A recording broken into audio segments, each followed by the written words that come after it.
La voz de los protagonistas. En Contextos. No sabes el gusto que nos da tenerte hoy, de manera particular acá, Fernando, ya recuperado. Eres un testimonio de lo que significa el dengue, lo platicábamos hace un momento, y la verdad es que está duro, la enfermedad no es poca cosa. Está complicadísimo, y aparte, a quienes ya nos dio dengue tenemos que tener especial atención, porque claro, si nos vuelve a picar un mosquito, va por el dengue hemorrágico. Que hay muchísimos, ya nos toca dengue hemorrágico. Entonces la recomendación para todos los que nos escuchan ahorita, más allá de cualquier recomendación de empresa familiar, es que la salud también es una empresa familiar, sí, que anden como mis niños, apestando a repelente a 5 kilómetros de distancia. Tenemos que tener mucho cuidado con los mosquitos. Claro, por supuesto. Como les platicaba, nosotros crecimos sin tenerles miedo a los mosquitos. De niños, pues los mosquitos que te pican y sigues corriendo y sigues jugando. Ahorita no, ahorita ya nos matan los mosquitos. Nos matan. Oye, las que pertenecemos a otras generaciones, me acuerdo que en mi casa había esas bombas que era una cosa así adelante y luego un tubo y luego le hacías ¿cómo?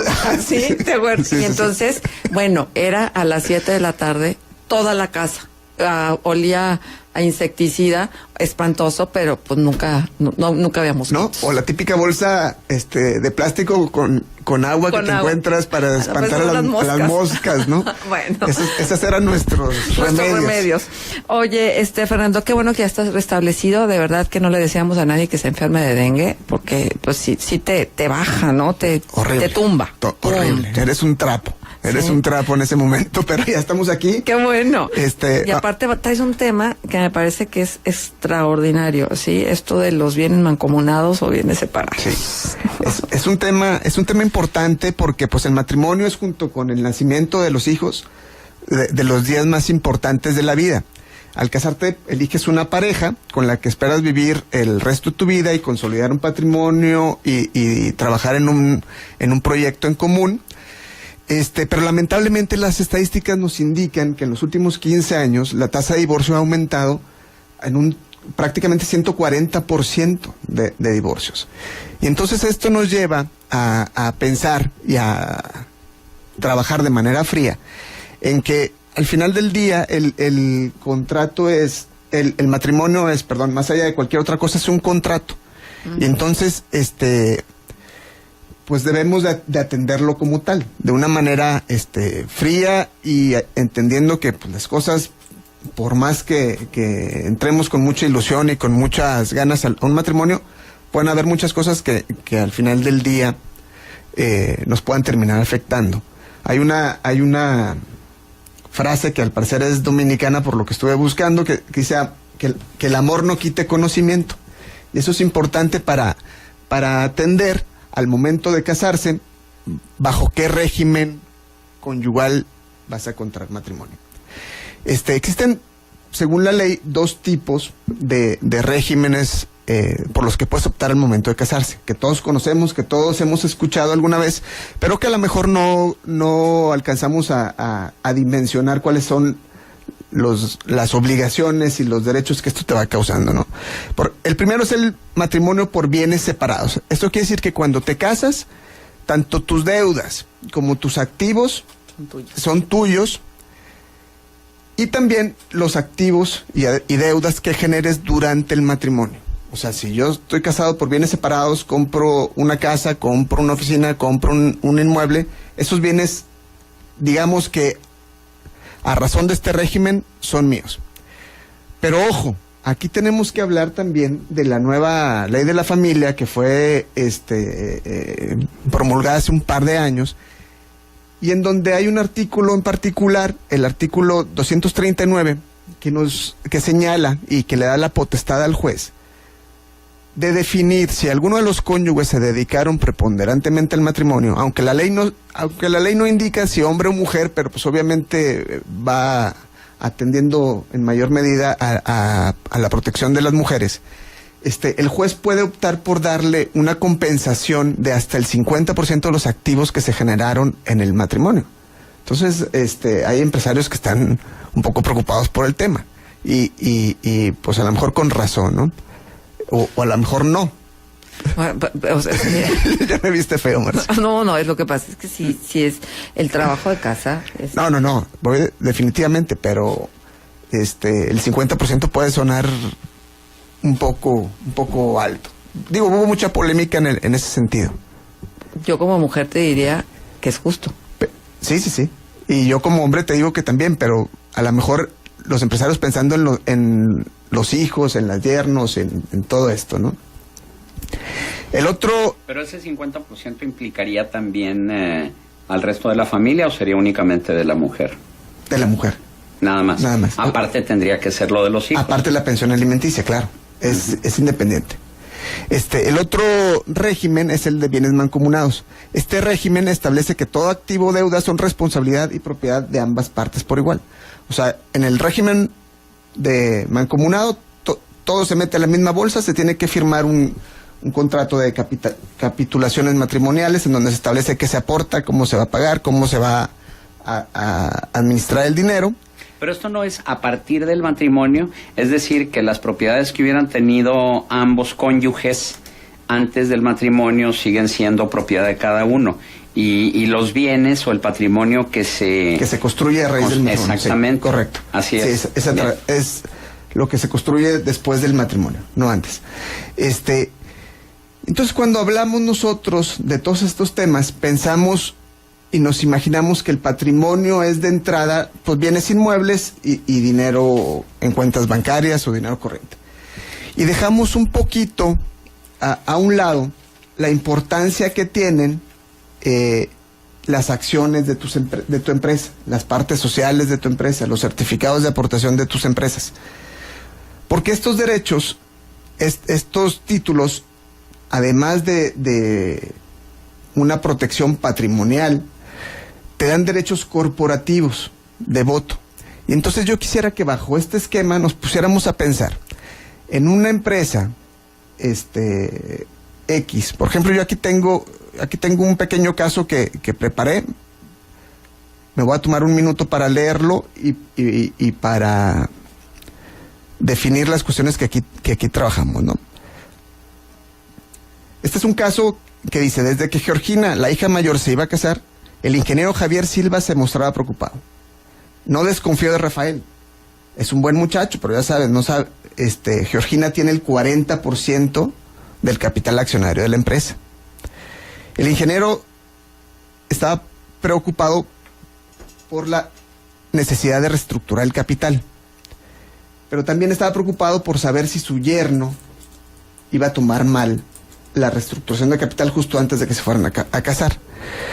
Entonces, el yerno, en este caso, conocía el negocio, conocía el giro. La hija, Georgina, no conocía el negocio.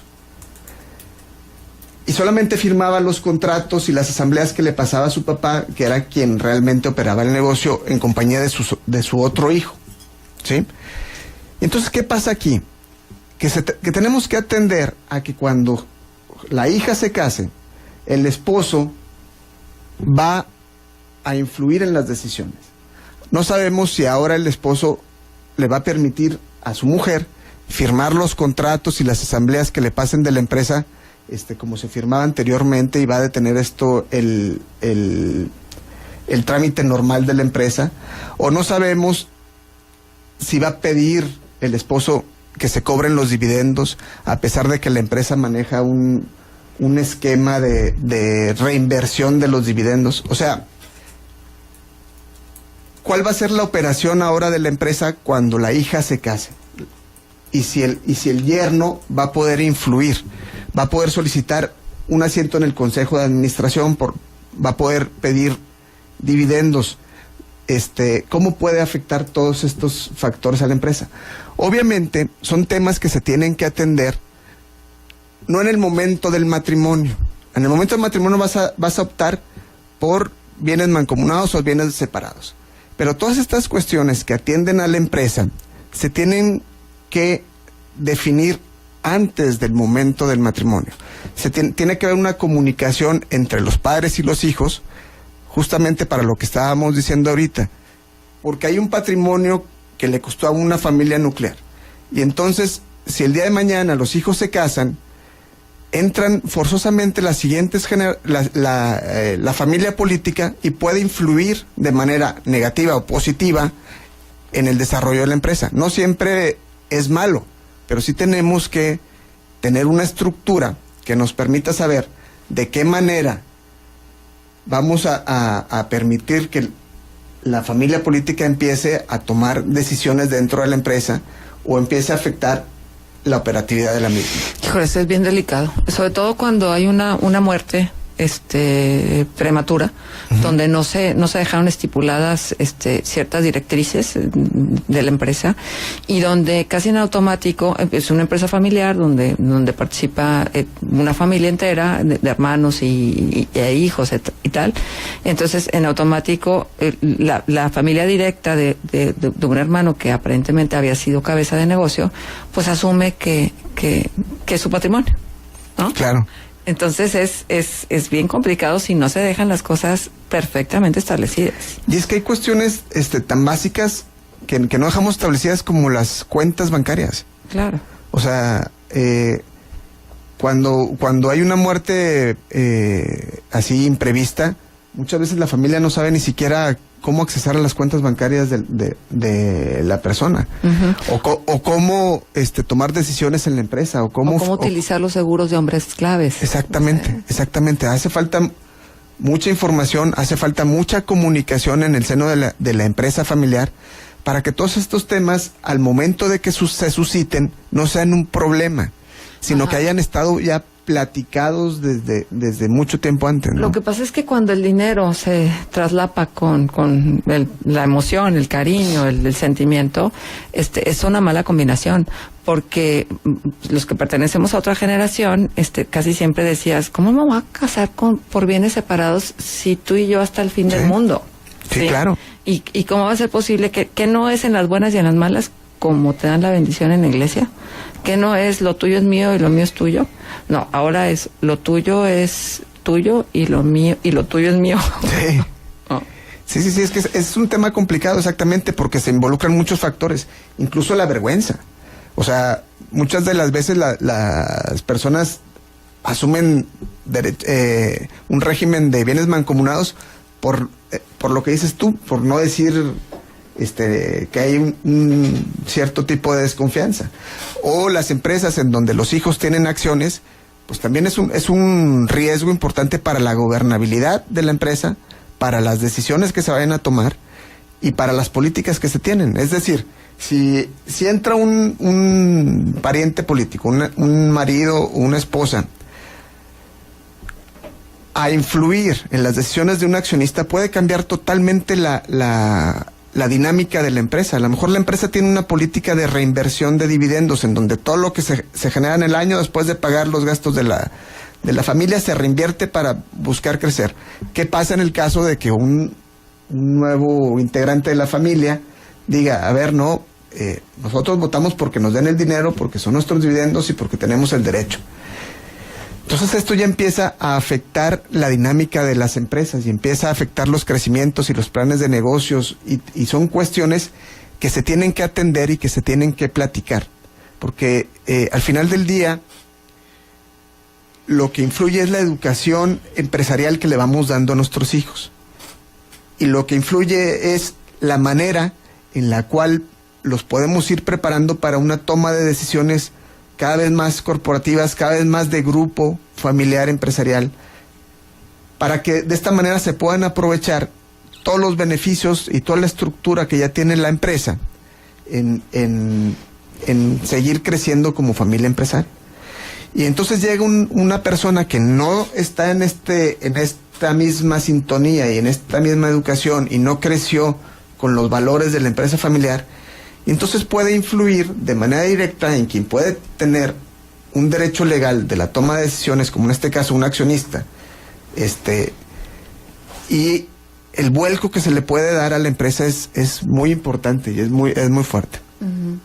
Bueno, pues qué interesante. Y estas son cosas que tenemos que tener la madurez, digo, y esto es un consejo que tendríamos que dar los padres a los hijos que están ya en edad de casarse, para que pudieran entender de qué va. O sea, no nada más es de protégete por si tienes una deuda en el banco, que no te van a recoger la casa o el coche, ¿no? Que muchas veces se ve así como de simple, y cuando hay mucho más trasfondo. Claro. ¿Verdad? No. Muy bien, Fernando, pues muchísimas gracias por estar con nosotros, por traernos el tema, y qué bueno que estás aquí y estés bien. Perfecto, muchísimas gracias. Un punto de contacto. Mi página ftr.mx. Gracias.